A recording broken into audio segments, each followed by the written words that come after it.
Yes, hello student. हमारा topic चल रहा है बुद्धिज्म वाला। और बुद्धिज्म में हमने पिछले क्लास में स्तूपा के बारे में पढ़ा था, स्तूपा के स्ट्रक्चर्स के बारे में पढ़ा था, और साथ ही साथ हमने the fate of Amaravati stupa भी पढ़ा। और अमरावती स्तूपा में हमने देखा कि सांची स्तूपा और अमरावती स्तूपा में सबसे बेसिक डिफरेंस ये था कि अमरावती स्तूपा सरवाइव नहीं कर पाया और वहीं सांची स्तूपा सरवाइव कर पाया। तो अमरावती स्तूपा क्यों सरवाइव नहीं कर पाया, हमने पढ़ा था।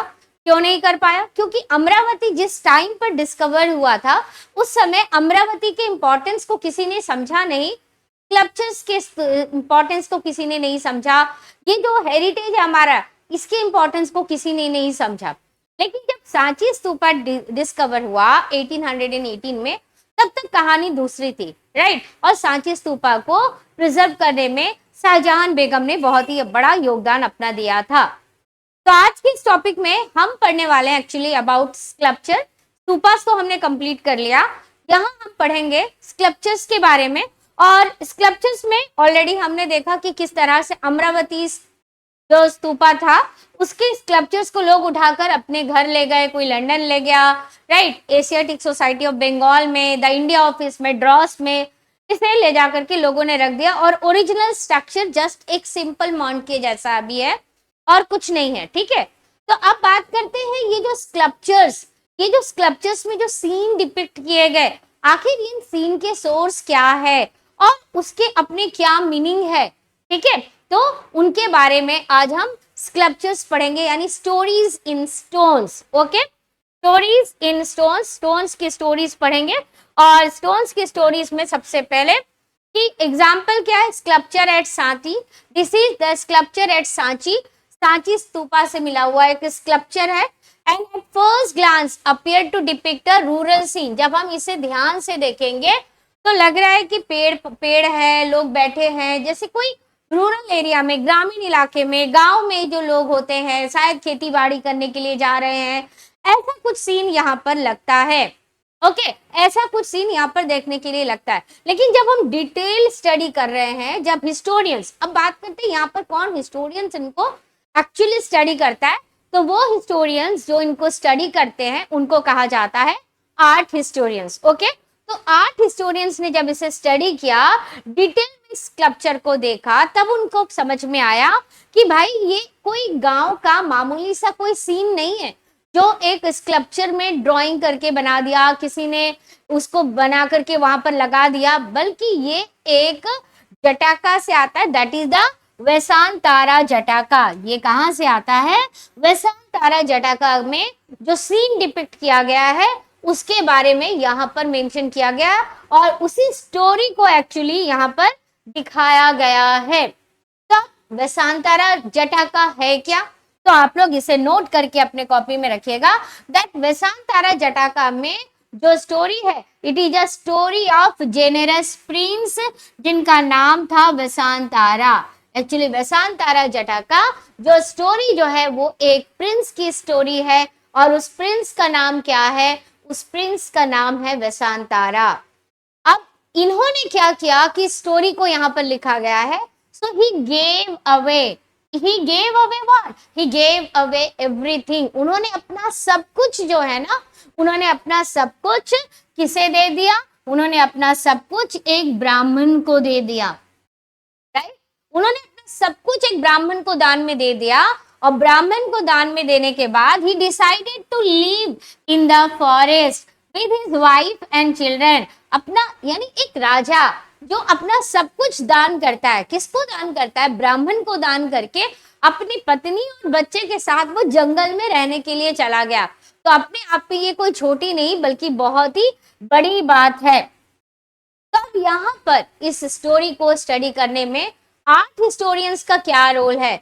So role of historian, that is the art historian, they compared sculptural depiction कि ये जो sculptures, जो अलग अलग सीन, जो आर्ट फॉर्म वहां पर गेटवेज में बने, किसके गेटवेज में? स्तूपा के गेटवे में बहुत ही खूबसूरत तरीके से डेकोरेट किया जाता है।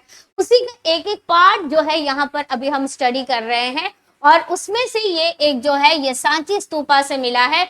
और सांची स्तूपा में ये जो सीन डिपिक्ट किया गया है ये कहाँ से लिया गया है? वसांतारा जटका से लिया गया है। तो आर्ट हिस्टोरियंस ने क्या किया? आर्ट हिस्टोरियंस ने कंपेयर किया है स्कल्पचर डिपिक्शंस को किसके साथ? With textual evidence. Textual evidence के मतलब जो टेक्स्ट में जो एविडेंस पाए जा रहे हैं, जिसमें कहानी लिखी गई है, क्या वो सच में ऐसा ही है? तो उसको कंपेयर करने के बाद उनको समझ में आया नहीं, ये दोनों एक दूसरे के साथ में डील करते हैं। And this method helps correctly identify the story और कॉन्टेक्स्ट बिहाइंड स्कल्पचर्स। की स्कल्पचर ऐसे ही नहीं यहाँ पर रख दिया, ऐसे ही नहीं इसको बना करके रखा है, बल्कि ये बताया है कि संसार में सुख क्या है। क्योंकि बुद्धिज्म यही कहता है ना कि मैटेरियलिस्टिक लाइफ को हमें छोड़ देना चाहिए। हमें अगर जीना है, हमें अगर मुक्ति चाहिए, तो मुक्ति के लिए बहुत हार्ड तप या बहुत सब कुछ दम ये करके कठोर तप तकलीफ में नहीं जीना है, बल्कि हमें ऐसे जीना है जिसमें हमें खुशी मिलती है, जिसमें लाइफ बहुत ज्यादा क्रिटिकल नहीं है, क्योंकि सब कुछ पैसे पे नहीं रखा है। बुद्धा खुद भी एक राजा के फैमिली से बिलोंग करते थे, एक राजकुमार थे, वो भी अपना सब कुछ दान करके निकले कि आखिर जीवन में सच्चाई क्या है। तो सच्चाई किसी बंगले में नहीं है, किसी महल में नहीं है, बल्कि जीवन को जानने में है। तो वसांतारा जटका में भी ऐसा ही कुछ दिखाया गया है कि ये क्या बता रहा है, एक राजा की कहानी कि उसने अपना सब कुछ एक ब्राह्मण को देकर खुद अपनी पत्नी और बच्चों के साथ में जंगल में जाकर के वो एक जीवन बिता रहा है, एक शांति का जीवन बिताना चाहता था होगा शायद, इसलिए वो वहां चला गया। ओके, तो अगर आपसे पूछा जाए दिस सीन, ये जो सीन है ये डिपिक्टेड फ्रॉम व्हाट, ये सीन कहाँ से लिया गया है? क्योंकि सीबीएसई में इमेज बेस्ड क्वेश्चन आता है, तो वहां पर आपको ये मेंशन करना पड़ेगा कि मैं वसांतारा जटका से लिया हुआ ये सीन है। और क्या है कहानी? That we already discuss. Now अब देखते हैं दूसरे सीन के बारे में, दूसरे इमेज के बारे में।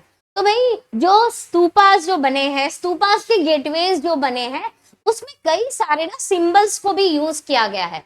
तो अब ये सिंबल्स क्या है? जो सिंबल्स यहाँ पर यूज किया गया, तो उसका मैं आपको एक बात बताऊं, एक मेन चीज जो क्या है इसके पीछे, what is the reason behind that.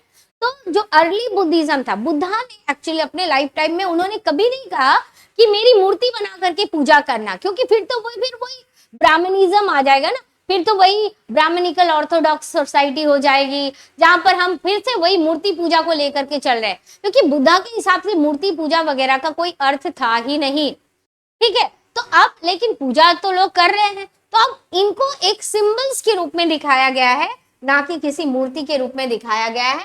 तो depiction of the Buddha in early scriptures, तो जितने भी अर्ली स्क्रिप्चर्स थे, अर्ली स्क्रिप्चर्स में बुद्धा के लाइफ टाइम को किसमें दिखाया गया है? लाइफ टाइम में एज ए सिंबल दिखाया गया है। कोई ह्यूमन फॉर्म नहीं है, कोई व्यक्ति के रूप में बुद्धा को बना करके नहीं बैठाया गया है। So early sculptures often avoided depicting the Buddha directly in human form. Very important. Early sculptures में बहुत important बात कही गई है कि what they did, they actually avoided depicting Buddha.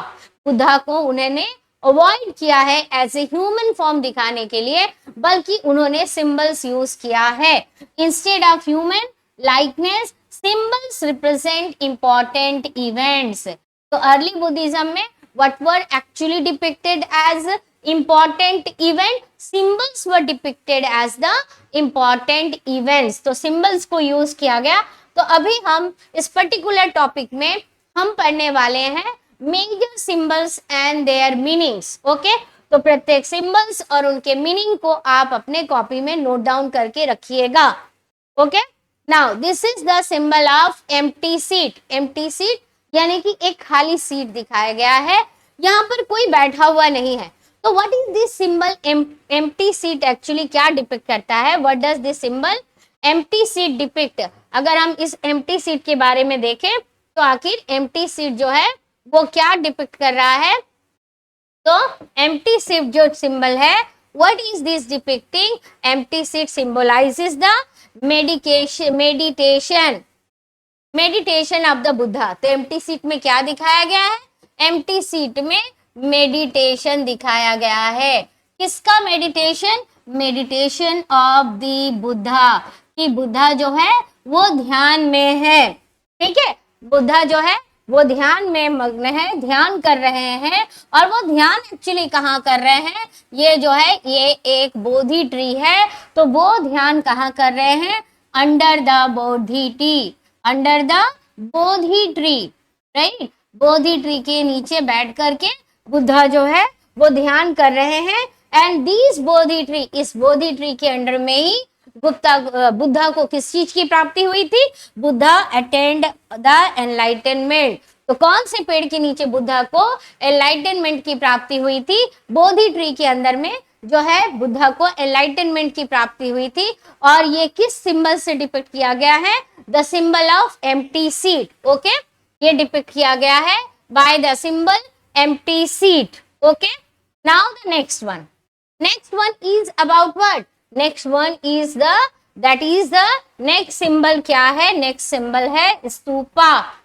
Next symbol जो है, the symbol is actually the symbol of stupa.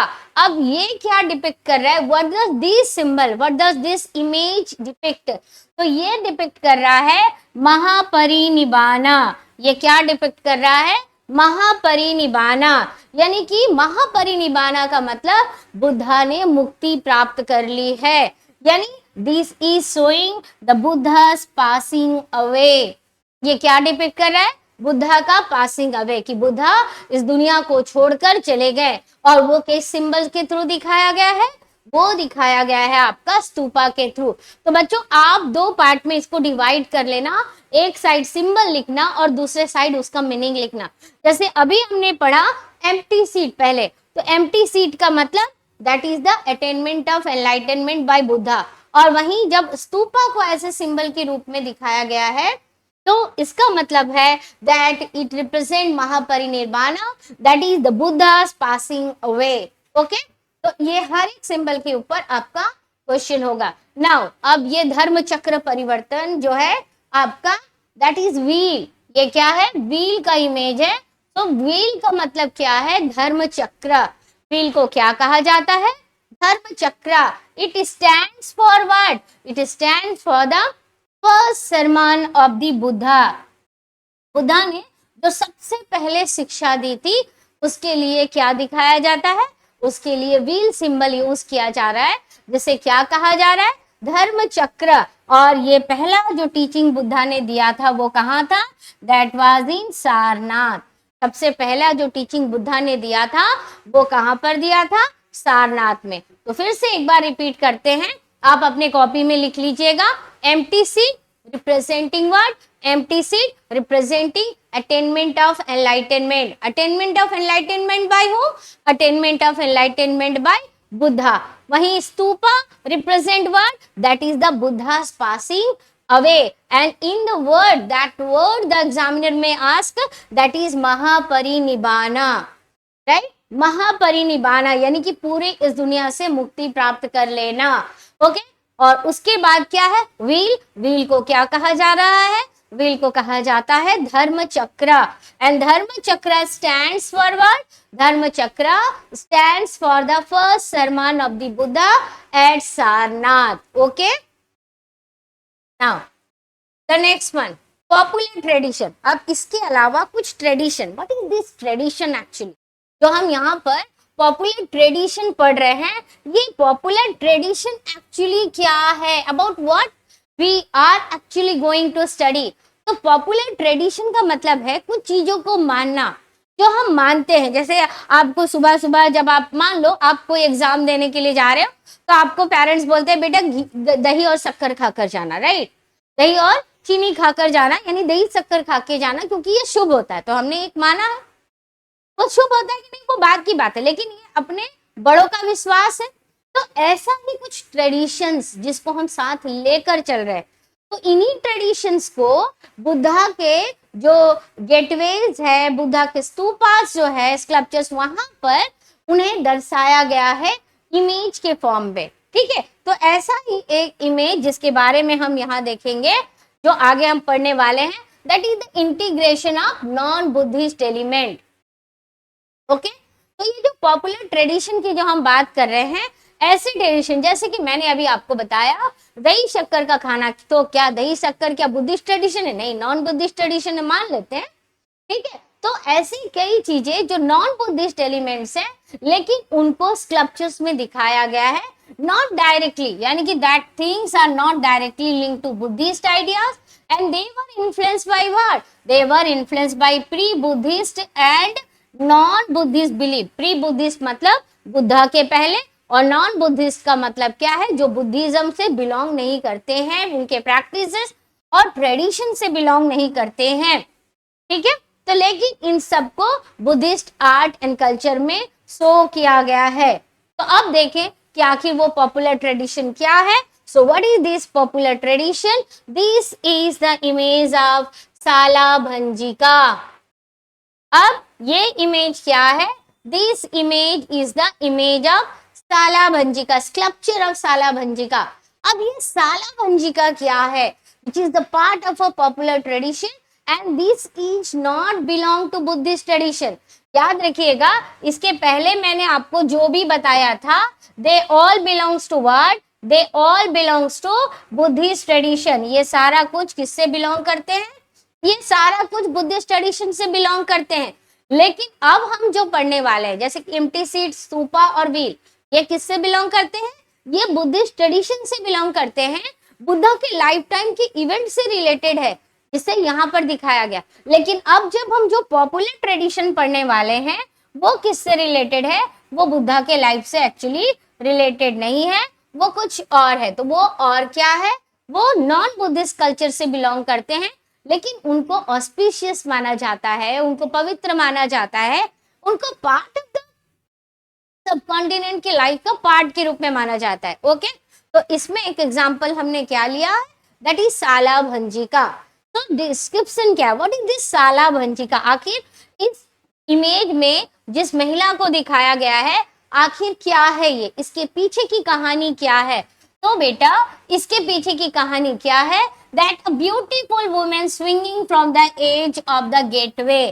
तो गेटवे के एज से एक बहुत ही खूबसूरत महिला वो झूला झूल रही है, होल्डिंग अ ट्री। का मतलब क्या है? इन संस्कृत सालाभंजिका का मतलब होता है women whose touch makes tree flower and bear fruit। यानी एक ऐसी महिला जिसको संस्कृत में सालाभंजिका कहते हैं, जो अगर किसी पेड़ को टच कर देती है, किसी पौधे को टच कर देती है, तो उसमें फल और फूल दोनों आ जाते हैं, राइट? उसमें फूल और फल दोनों आ जाते हैं, यानी उसका टच ऑस्पिशियस है, पवित्र है ना? So regarded as an auspicious symbol. So this is about what? This is about Salabhanjika. तो अगर आपसे पूछा जाए what do you know about सालाभंजिका, तो सालाभंजिका sculpture is actually associated with what? It is associated with beautiful woman swinging from the edge of the gateway holding a tree। What does this word सालाभंजिका mean? सालाभंजिका का मतलब क्या है? सालाभंजिका जो एक Sanskrit word है, संस्कृत में इसका मतलब है सालाभंजिका का a woman which touch makes tree flowers and bear fruits। यानी जिसका टच जो पेड़ में फूल लेकर आता है और फल लेकर आता है। and that's why this is an auspicious symbol। और इसलिए सालाभंजिका क्या है? एक auspicious symbol है। ओके, अब सिग्निफिकेंस क्या है इसका? so incorporated into stupa decoration. ये सारे इमेजेस किसके डेकोरेशन में यूज किए गए हैं? स्तूपा के डेकोरेशन में यूज किए गए हैं as a symbol of what? As a symbol of fertility and what?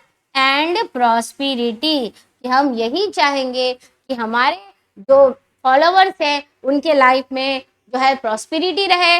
अगर कोई महिला है तो उनके अंदर जो है बच्चों को जन्म देने की ताकत हो, और ये संसार बहुत अच्छे से चलता रहे, ठीक है। तो सिग्निफिकेंस क्या है? Incorporated into stupa decorated as a symbol of what? Fertility and prosperity. कि दुनिया में भी इस तरह से फर्टिलिटी एंड प्रॉस्पेरिटी बढ़ती रहे, यानी कि लोगों को खाने पीने की कोई कमी ना हो, फल फूल सब उनके लिए अवेलेबल हो, ठीक है, उनके दुखों का कोई कारण नहीं होना चाहिए। ओके, तो दैट वाज अबाउट साला भंजिका। अब बात करते हैं पॉपुलर ट्रेडिशन में कई बार कुछ एनिमल मोटिव्स को भी यूज किया गया है, जैसे कि this is an image of this is an image of an animal elephant. Okay, तो ये एलिफेंट का इमेज है। तो animal depictions in what, that is the decoration for stupa, stupa के डेकोरेशंस के लिए एनिमल मोटिव्स को भी यूज किया गया है। और कौन कौन से एनिमल्स के मोटिव्स को यूज किया गया है, एलिफेंट को, हॉर्सेस, मंकीज और cattle. Now question coming that why elephants were used, so what was the possible reason behind this? So based on the Jataka tales, what is these Jataka tales? That is the animal stories. What do you mean by Jataka tales? अगर आपसे पूछे that what do you mean by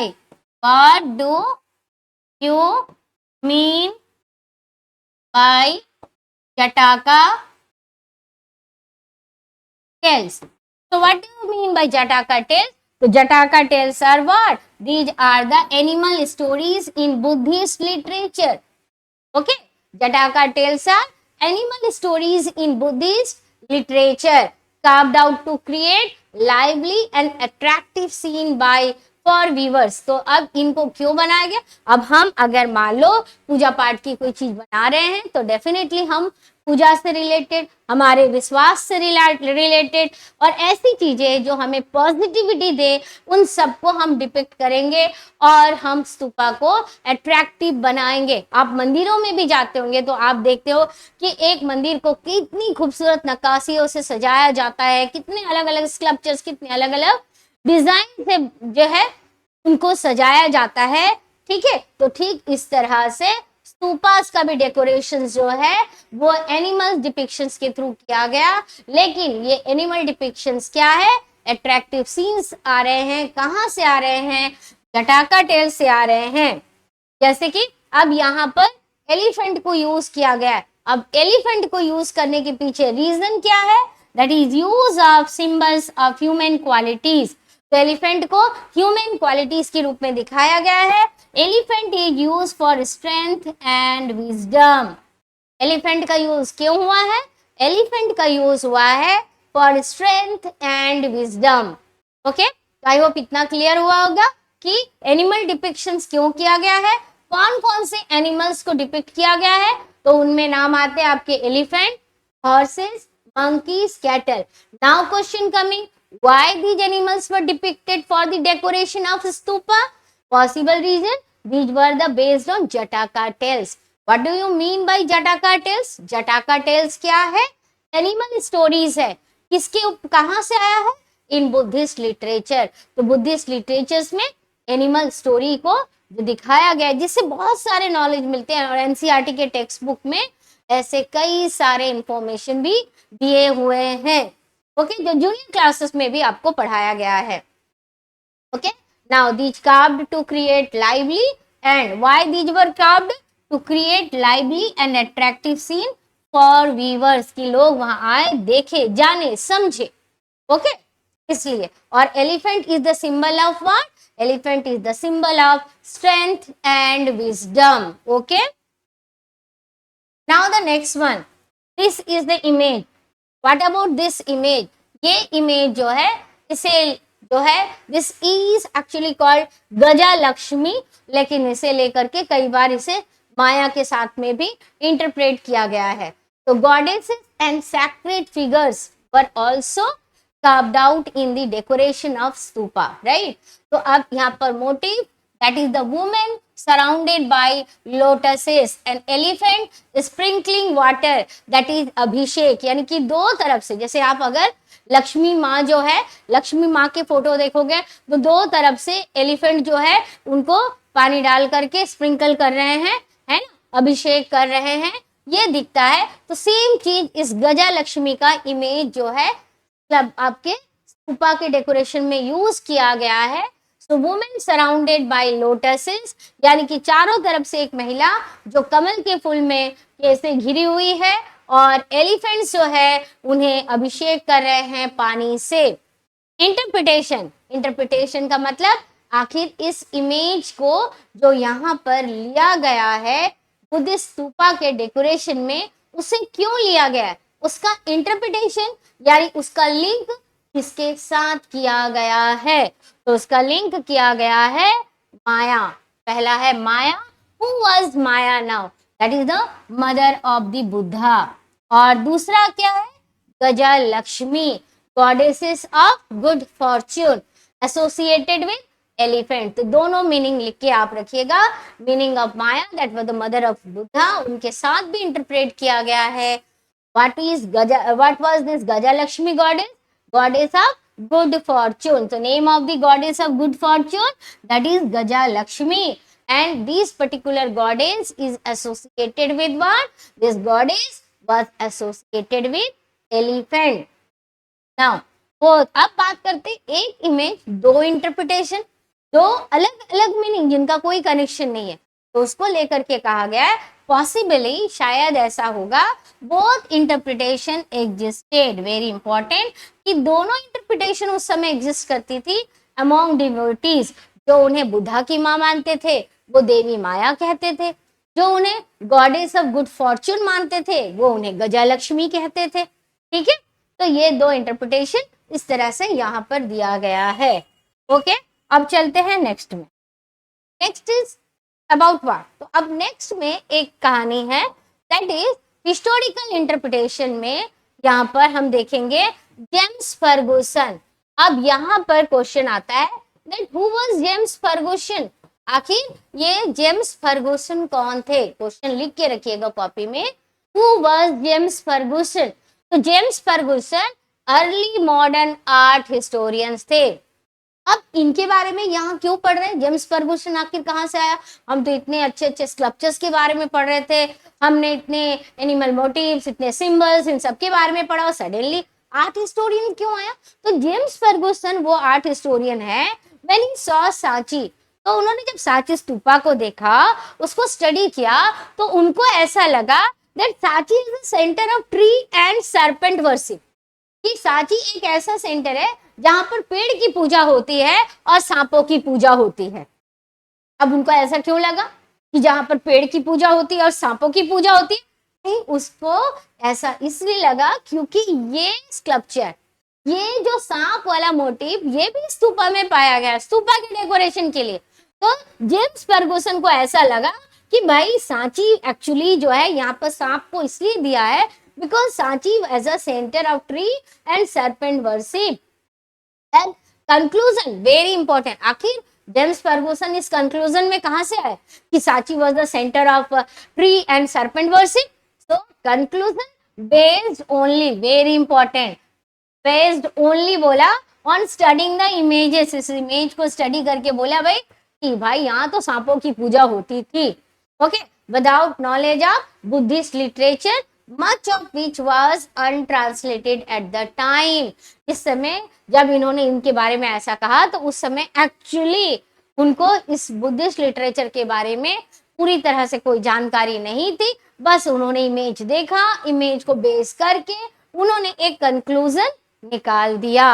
okay, तो ये सब था आपका किसके बारे में, अबाउट स्कल्पचर। तो आई होप कि स्कल्पचर वाला पॉइंट पूरी तरह से आपका क्लियर हो गया होगा। ओके, तो स्कल्पचर्स में हमने क्या क्या देखा, एक बार हम अगर रिवाइज कर ले तो स्कल्पचर्स के पार्ट को, तो स्कल्पचर में हमने जब हमने स्कल्पचर वाला टॉपिक पढ़ा तो स्कल्पचर जो है यानी कि स्टोरीज इन स्टोन, स्कल्पचर्स को हमने यहाँ पर क्या कहा कि एक स्कल्पचर जिसमें इतना कुछ डिजाइन किया गया है, वो डिजाइन किस पर डिजाइन किया गया है, स्टोन्स पर ना, स्टोन्स पर डिजाइन किया गया है, यानी स्टोरीज इन स्टोन्स, राइट। तो अब स्टोरीज इन स्टोन्स में हमने क्या देखा, सबसे पहले हमने देखा सांची स्तूपा का वो स्कल्पचर जो किससे लिया गया है, सांची स्तूपा का वो स्कल्पचर जो लिया गया है वेसांतारा जटाका से,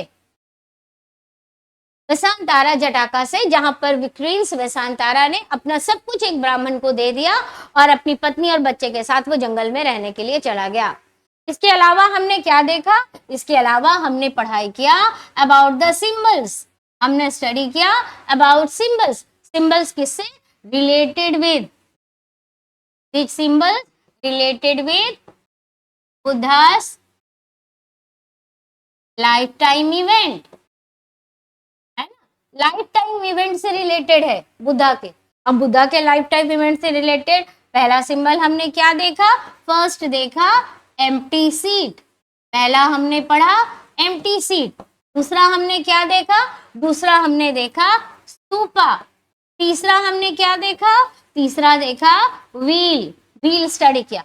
empty seat that is the attainment of enlightenment, stupa that is the passing away of Buddha, wheel dharma chakra that means what, dharma chakra that is related with the first sermon of Buddha, okay। अब इसके बाद में फिर हमने क्या study किया, फिर हमने देखा कुछ पॉपुलर ट्रेडिशंस के बारे में, फिर हमने देखा कुछ पॉपुलर ट्रेडिशंस के बारे में। अब ये पॉपुलर ट्रेडिशंस में कुछ ऐसी जो पुरानी स्टोरीज से थे, and these popular traditions not non-Buddhist in nature, non-Buddhist और हम कह सकते हैं प्री-बुद्धिस्ट, यानी जो कि आपका बुद्धा के टाइम से रिलेटेड नहीं है। Non Buddhist and pre Buddhist देखा। अब इसमें हमने सबसे पहले किस चीज का देखा, सबसे पहले हमने देखा सालाभंजिका। किस चीज के बारे में पढ़ा हमने, सालाभंजिका के बारे में हमने यहाँ पर पढ़ा। सालाभंजिका के बाद में हमने क्या देखा, use of what, use of animal motifs. अब यहाँ पर यूज ऑफ एनिमल मोटिव्स में हमने क्या देखा, use of elephant, use of elephant, elephant का यूज देखा। इसके अलावा हमने गजालक्ष्मी जी के बारे में पढ़ा, studied about Gajalakshmi, goddess Gajalakshmi के बारे में हमने देखा। इसके अलावा सरपेंट के बारे में, राइट, सरपेंट इमेजेस के बारे में, जो एक्चुअली जेम्स फर्गुसन जिसको लेकर के कंफ्यूज हो गए। तो आई होप कि इस लेक्चर का पूरा पार्ट आप लोगों का क्लियर हो गया होगा। तो क्लियर नोट्स बनाइएगा, बहुत इंपॉर्टेंट टॉपिक है, 8 मार्क्स शॉर्ट क्वेश्चन सब में। बार बार बोलती हूँ कि सीबीएसई कहीं से भी लॉन्ग क्वेश्चन किसी भी पार्ट से शॉर्ट क्वेश्चन दे सकता है। आप ये इमेजिन करके या एक्सपेक्ट करके आप पहले से जज करके मत रख लीजिए कि इस टॉपिक से शॉर्ट क्वेश्चन आएंगे। भाई उसका कॉम्बाइनेशन, उसका स्टडी पार्ट, आपका अंडरस्टैंडिंग पार्ट, सब कुछ तो वो टेस्ट करेंगे ना। क्लियर? तो I hope this lecture part is clear. अगले पार्ट में नए टॉपिक पढ़ेंगे about Buddha. Okay, thank you for watching this.